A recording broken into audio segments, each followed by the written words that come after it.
Hey, what's up? We're reading a new chapter of My Hero Academia. This one is called 233, Bright Future. I don't know what that could be in reference to, given that we have two quite morally unjustifiable forces throwing themselves at each other. I don't know how any outcome from any of this could be considered a bright future for the series. But we start with looks to be a message of hope here. Toga still alive, um, twice, and this is the original twice, it seems, measuring her. No, you never let me get your measurements before. It concerns me that they had a conversation about this before, but whatever. The quickest blood transfusion will come from your double. Okay. So that makes sense. The double should have the same blood as her, so therefore the same blood type, so therefore the transfusion will surely work. They're trying to figure out which one of the doubles will measure her. I'll do it together. The phrase "I'll do it together" has a kind of an interesting grammatical quirk that could only come along at this time. No pun intended, by the way, when I said quirk. I don't really get what's happening here. Like, I'm not sure why they have to measure her in order to make a double of her and transfuse her. Like, he's been able to make doubles of other people without having all of these measurements in place. And it's not like he can measure down to the exactness that would kind of like justify this being a necessary part of his quirk, you know? Like, I don't know. I'm not sure if I get it yet. His quirk is still quite mysterious. But they end up with another double. Which I could have doubled you in your usual chipper self, but you have no choice. Twice's double quirk produces a person's physical body exactly as they are the moment he takes their measurements. Oh. The personality, thoughts, and memories are updated only as far as the most recent time Twice saw them. This restriction doesn't apply to doubles of Twice himself. Okay. So this taking of measurements is part of the quirk.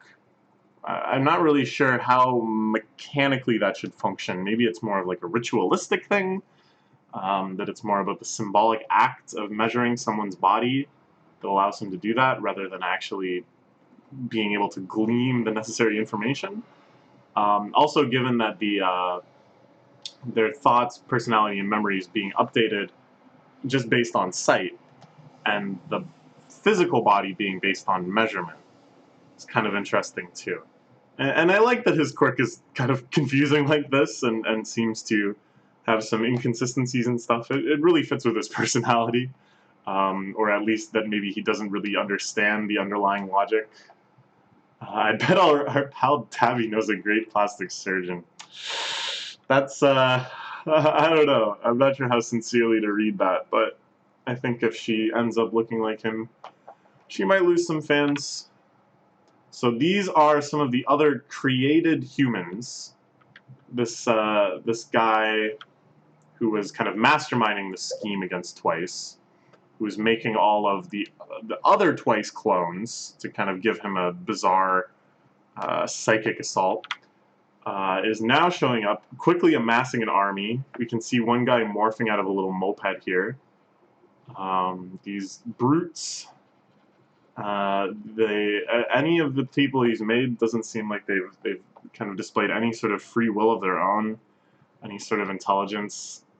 It's just almost robotic slaves. I didn't fail. I didn't fail. I didn't fail. I didn't fail. I didn't fail. So this guy's definitely got some issues. His eyes totally bloodshot, finally appearing from underneath his long, long bangs.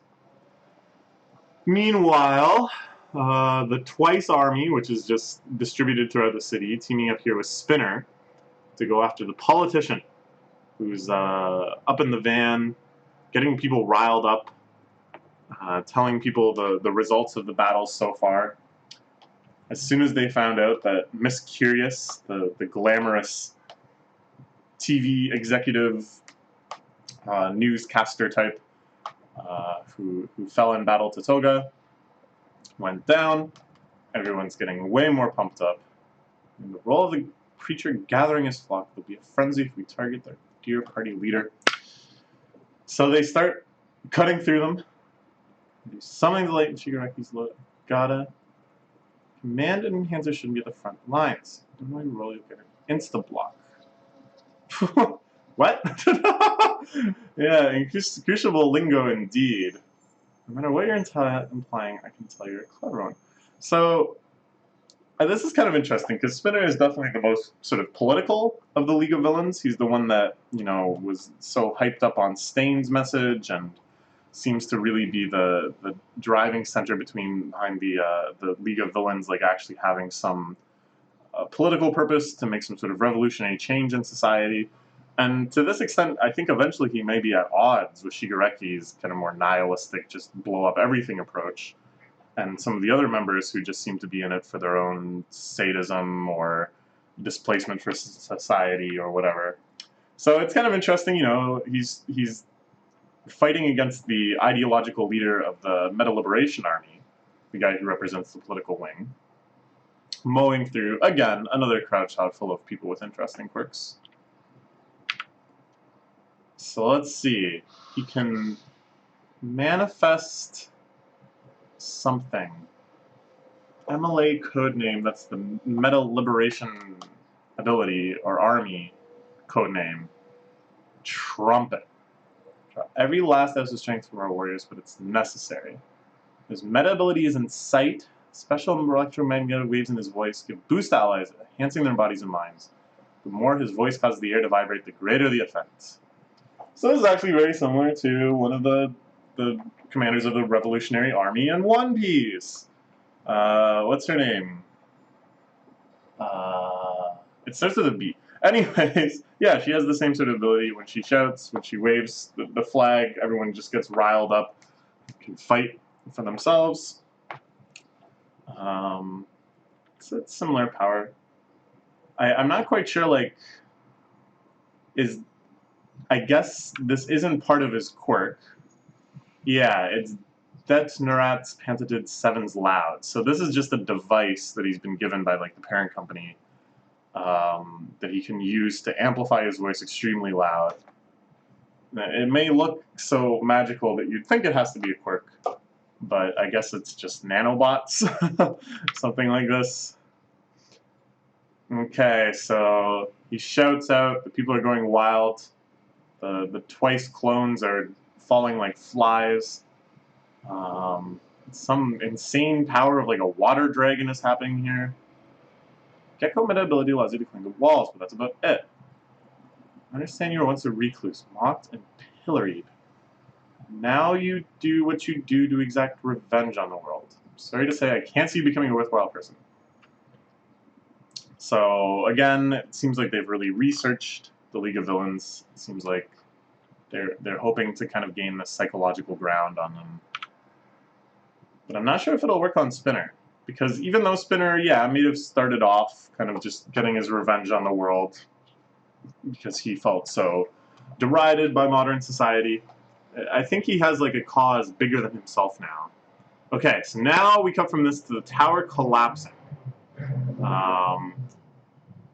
This is, of course, as a result of the fight happening with the leader of the Meta Liberation Army up on the first floor.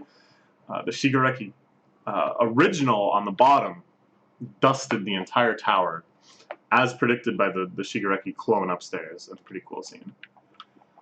But as Spinner is distracted for just a moment, some guy with a quirk to make holes in the wall and some guy with a quirk to put spikes all over his body hops out and makes a pun just like he was a sidekick character instead of just a one-page character.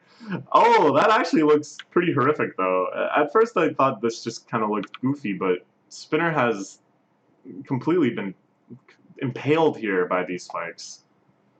Grand Commander, everyone, they're in the very soul of our cause. Okay, so everyone is rallying around the tower again, scrambling to get back there to try to support their commander. Spinner, able to slash away the spiky guy. Ooh, and we're getting now the Spinner flashback. I wondered if we would eventually get one for him, just as we have for several of the other villains in this arc.